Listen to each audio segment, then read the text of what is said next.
أجمعين. قال أمير المؤمنين في الحديث الإمام محمد بن إسماعيل البخاري رحمه الله تعالى: باب قول الله تعالى: ونضع الموازين القسط ليوم القيامة وأن أعمال بني آدم وقولهم يوزن. وقال مجاهد: القسطاس العدل بالرومية، ويقال القسط مصدر المقسط وهو العادل، وأما القاسط فهو الجائر. وبه قال حدثنا أحمد بن وشكار قال حدثنا محمد بن فضيل عن عمارة بن القعقاع عن أبي زرعة عن أبي هريرة رضي الله عنه قال: قال رسول الله صلى الله عليه وسلم: كلمتان حبيبتان إلى الرحمن خفيفتان على اللسان ثقيلتان في الميزان سبحان الله وبحمده سبحان اللہ العظیم. یہ بخاری شریف کی آخری حدیث میں نے پڑھی. اس میں اتنی تقریریں ہیں کہ وہ کئی دن بھی چل سکتی ہیں، مگر وہ یہاں کا موقع نہیں.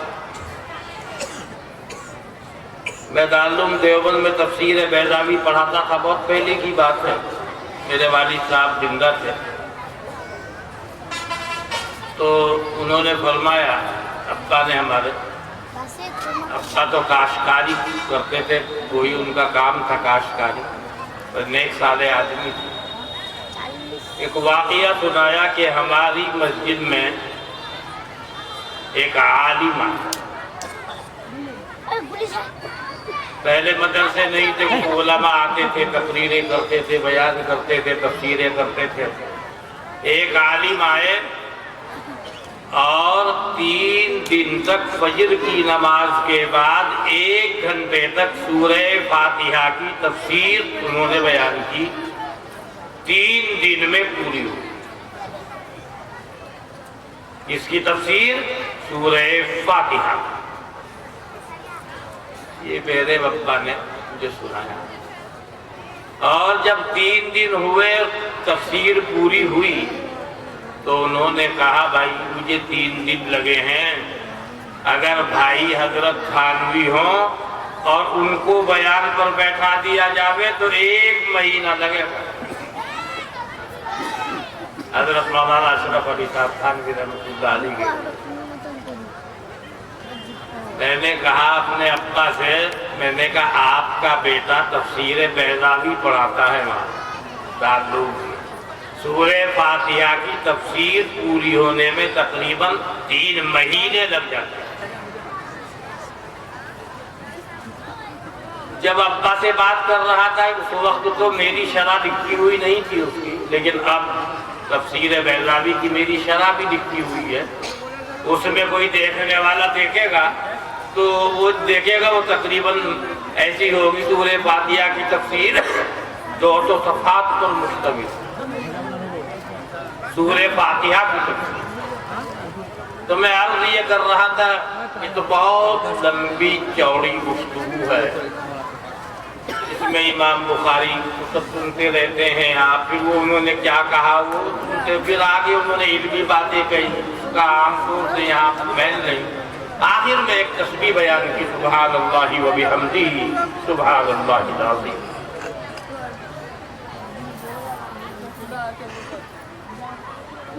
یہاں موقع محل کے اعتبار سے ایک بات عرض کر دوں. آدمی جب تک اللہ کی رسی کو مضبوطی سے نہیں تھامے گا اور حضرت جناب نبی اکرم صلی اللہ علیہ وسلم کی سنت کو اختیار نہیں کرے گا تو کامیابی نہیں ملے. کامیاب ہونے کے لیے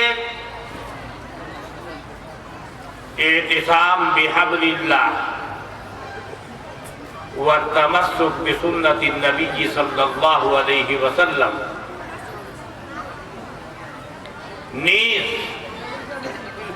اللہ نے جو حکم دیا ہے کہ یہ کرو بندہ اسے کرے، اور جس سے روک دیا ہے بندہ اس سے رک جائے، اسی کا نام تو بندگی ہے، یہی عبادت ہے۔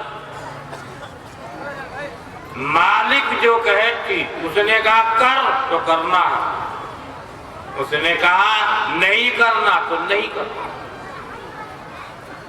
اللہ نے جس کا حکم دیا ہے اس میں فائدہ ہی فائدہ، نفع ہی نفع، خیر ہی خیر، اور جس سے روک دیا اس میں خالص گھاٹا اور نقصان۔ جن چیزوں سے روکا ہے جب بندہ اس میں جاتا ہے محسوس ہوتا ہے۔ شراب پیے گا تو کیا ہوتا ہے؟ عقل غائب، مال ختم، عزت ختم، جو بھی غلط کام کے قریب جائے گا پستا ہوا چلا جائے۔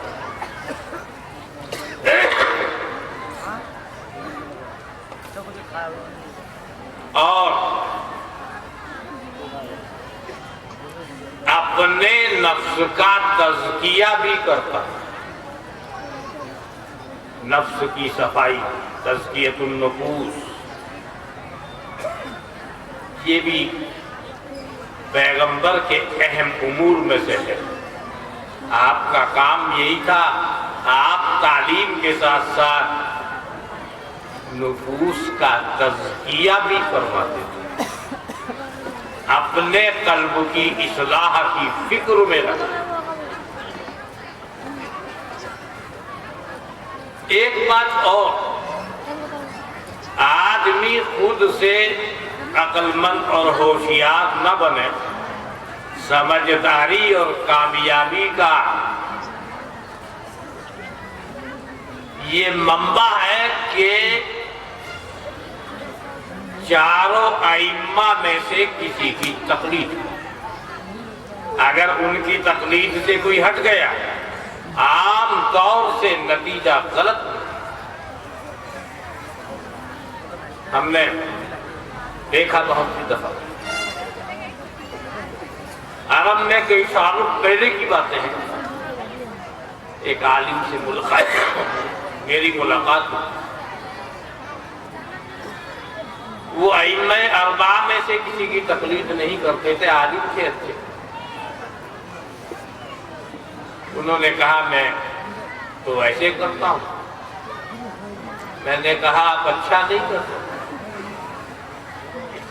انہوں نے مجھ سے ایک بات کہی، اینا ادلۃ الاحناف فی الحدیث، اس کا مطلب یہ ہے آپ لوگ حنفی ہیں، آپ کے دلائل کہاں ہے حدیث؟ میں نے کہا حنفیہ کے دلائل ہم آپ کی خدمت میں کل پیش کریں، یہ میں نے کہا انشاءاللہ کل حنفیہ کے دلائل پیش کروں۔ اتفاق سے ایک مولانا جا رہے تھے وہاں، آج کل ایک کتاب اعلاء السنن، حضرت مولانا اشرف علی صاحب تھانوی رحمۃ اللہ علیہ نے اپنے بھانجے حضرت مولانا ظفر احمد صاحب عثمانی سے اپنی زیر نگرانی تصنیف کا، مگر یہ اس زمانے کی بات ہے کہ وہ یہاں نہیں چھپ رہی، اب چھپ رہی ہے۔ اس سے پہلے جب حضرت تھانوی رحمۃ اللہ علیہ سے جب چھپ رہی تھی، بلکہ جو حضرت کے سامنے جو چھپی ہے اس کے چھپنے کا طریقہ جو تھا، اس کے حاشیے پر بیچ میں اردو میں خلاصہ بھی تھا اس کا، کتاب عربی میں۔ اب جو چھپ رہی ہے وہ اردو کا حصہ اس میں سے ختم ہو گیا۔ اگر کسی عالم نے دیکھا ہو پرانا نسخہ جو حضرت تھانوی رحمۃ اللہ علیہ کے زمانے کا چھپا ہوا ہے، اس میں یہاں حاشیے پہ وہ خلاصہ اردو میں بھی لکھا ہوا نہیں، ابھی نہیں ہے، خالص عربی ہے، وہ پاکستان سے آتی تھی اس زمانے میں، اور 7,000 روپے کی آتی تھی وہاں سے۔ کتابیں جو ہندوستان میں چھپ جاتی ہیں سستی ہو جاتی ہیں، باہر سے اگر آئیں گی تو مہنگی نہیں۔ میرے پاس وہ پاکستان کی مطبوعہ رکھی ہوئی تھی، میں نے اپنے گھر فون کیا، اس مولانا کو فون کیا، آپ آ رہے ہیں صبح کہ ہاں میرے گھر جاؤ پورا کتاب لے کے آؤ، ایرا اصول۔ اپنے گھر والوں کو فون کیا، ایک مولانا آ رہے ہیں، یہ کتاب میری کتابوں میں سے ان کو دے دو۔ وہ کتاب ظہر کے وقت میرے پاس پہنچی، اگلے دن عصر کے بعد میں ان کے پاس پہنچا، عصر کے بعد ہی میری ان کی بات ہو رہی تھی۔ حنفیہ کے دلائل میں کل پیش کروں گا، میں نے وہ کتاب ان کو پیش کی، شیخ کی مہدا نے کہا میں نے آپ سے وعدہ کیا تھا کل حنفیہ کے دلائل پیش کروں گا آپ کے سامنے، یہ حنفیہ کے دلائل آپ اس کو پڑھیے۔ خیر، پھر اس نے بہت اصرار کیا اس کو کیا قیمت ہے؟ میں کہ قیمت نہیں، امام ابو حنیفہ کی طرف سے آپ کو ہدیہ پیش کروں، یہ امام ابو حنیفہ کی طرف سے۔ اتفاق سے اگلے سال، یہ رمضان کی بات ہے، اگلے سال میں پھر عمرے کے لیے جانا ہو گیا، اسے معلوم ہوا اس نے میری دعوت، کہنے لگا میں نے جو کتاب آپ نے دی تھی حنفیہ کے دلائل دیکھنے کے سلسلے میں نے اس کا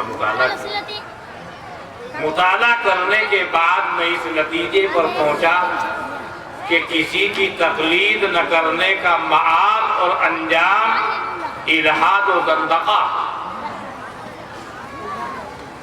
لہذا تبت من اللہ مذہبیہ واخترت مذہب الامام مالک علیہ الرحمہ، میں نے اپنی لامذہبیت سے توبہ کر لی ہے اور میں نے امام مالک رحمۃ اللہ علیہ کا مذہب اختیار کیا۔ کوئی حرج نہیں، چاروں ائمہ پر حق، جس کو جو چاہے عالم اختیار کر سکتا ہے، کھلواڑ نہیں کر سکتا، ایک مسئلہ ان کا لے لیا ایک ان کا لے لیا، یہ تو کھلواڑ ہو جائے گا۔ خیر، میں عرض یہ کر رہا تھا کہ آدمی خود گھسے گا اس میں تو کام ملتے، اور ائمہ وہ امت نے اتفاق کر لیا ہے کہ حقیقت ائمہ اربعہ کے اندر منحصر، اس سے ہٹ کر آدمی پریشان ہوتا اور اس کا معاد اور انجام غلط راستے کی جانب جاتا ہے۔ خیر، تو قرآن کو مضبوطی سے تھا۔ دیکھو، جن گھروں میں قرآن کریم کی تلاوت ہوتی ہے وہاں رحمت کے فرشتے اترتے ہیں، وہاں رحمتوں کا نزول ہوتا ہے، وہاں سکینہ طمانینت کا نزول ہوتا ہے، وہاں پر برکتیں ہوتی ہیں، وہاں سے خبیث شیاطین و جنات بھاگ جاتے ہیں، وہاں برکت ہوتی، بے برکتی بھاگ جاتی، آفتیں بلائیں مصیبتیں ٹل جاتی، اور اگر بجائے اس کے اللہ کی نافرمانی ہونے لگے اس کا الٹا ہونے لگے، پھر آدمی بے سکون ہوتا ہے، پریشان ہوتا ہے، بے برکتی ہوتی ہے، پھر آدمی پریشان اس کے پاس جائے گا اس کے پاس جائے گا کہ تعویذ دے دو۔ بھائی، تعویذ گنڈوں میں وہ بات نہیں ہے جو اللہ کے کلام کی تلاوت میں ہے، اللہ کا کلام پڑھتے اپنے آپ کو خود بے سکون آپ نے کیا ہے، اب سکون نہیں ملے گا بغیر، اللہ نے ساری خدائی اپنے ہاتھ میں رکھی ہے، کسی کو نہیں دی، فرشتوں کو بھی نہیں دی، کسی نبی کو نہیں دی، کسی کو بھی نہیں دے رہا۔ اللہ کی خدائی میں، اس کی الوہیت میں کوئی شریک نہیں، لا شریک لہ ہے۔ اس لیے دنیا اور آخرت کی کامیابی کا ایک ہی راستہ ہے، اللہ کی مان کر چلنا۔ اللہ کو مان کر چلنا یہ کمال کی بات نہیں، اللہ تو اپنی قدرت سے منوا تو خود دیتا کہ میں ہوں۔ کمال ہے اللہ کی من، جو کہا یہ کرو بندہ کرے گا، اس کا صلہ اسے ملے گا، اور نافرمانی پہ آئے گا کام خراب۔ آپ دیکھ رہے ہیں آج کل کیا حالات، گئی دنیا سے آقائی محمد کے غلاموں کی، بھلا بیٹھے ہیں یاد اپنے سلف کے کارناموں کی۔ قرآن نے کہا ان اللہ لا یغیر ما بقوم حتی یغیروا ما بانفسہم، خدا نے آج تک اس قوم کی حالت نہیں بدلی، نہ ہو جس کو خیال آپ اپنی حالت کو بدل دیں۔ آدمی بدل گیا پھر کہتا ہے اللہ میں تو مر گیا، اللہ کہے گا مر گیا تو میں کیا کروں، مر گیا تو مر جا، آرام سے مر۔ بندہ کہتا ہے کہ یا اللہ میرا حال دیکھ، حکم ہوتا ہے کہ بندے نامہ اعمال دیکھ، عمل کیسے کر رہا، جھوٹ تو بولتا ہے، غیبت تو کرتا ہے، چغلی تو کرتا ہے، دھوکے تو دیتا ہے، مکاری تو کرتا ہے، اور اللہ کی نافرمانیاں تو کرتا ہے، دوسرے کو ذلیل خام کا کرنے کی کوشش تو کر، وغیرہ وغیرہ بہت ساری چیزیں۔ ایک موقع پر حضرت عمر فاروق رضی اللہ عنہ نے فرمایا تھا اپنے ساتھیوں سے کہ ہم لوگ ذلیل، اللہ نے ہم کو عزت دی ہے اسلام کی طرف۔ یاد رکھو اگر ہم اسلام کو چھوڑ کر کسی اور جگہ عزت تلاش کریں گے تو ذلیل اور رسوا کر دیے جائیں، لہذا انجام سامنے۔ دولتوں کے باوجود، حکومتوں کے باوجود کوئی حیثیت نہیں، سب کے سامنے ہے، حکومتیں بھی ہیں، پیسے بھی خوب ہیں، حیثیت نہ حکومت سے ملتی نہ پیسے سے ملتی، وہ تو اللہ سے تعلق سے ہی ملتی۔ خدا نے آج تک اس قوم کی حالت نہیں بدلی، نہ ہو جس کو خیال آپ اپنی حالت کو بدل دیں۔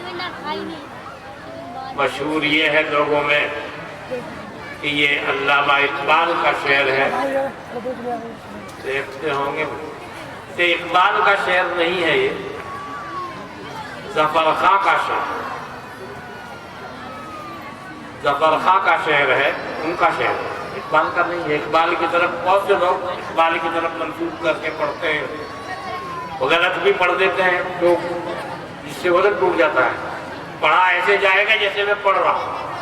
خدا نے آج تک اس قوم کی حالت نہیں بدلی، نہ ہو جس کو خیال آپ اپنی حالت کو بدل لیں۔ اب وزن صحیح آئے، خیر میرے بھائیوں، ہمارے ائمہ اربعہ میں سے ایک حضرت امام مالک ہے، جن کا بھی ذکر میں نے کیا، بڑے محدث ہیں، بڑے امام۔ امام ابو حنیفہ رحمۃ اللہ علیہ سے چھوٹے ہیں مگر ہیں اسی زمانے، معاصر ہیں، ملاقات ہوئی ہے۔ انہوں نے بھی ایسے ہی ایک جملہ فرما رکھا ہے لا يصلح آخر هذه الامت الا بما صلح به اولها، یہ امام مالک کا مطلب کہ امت کا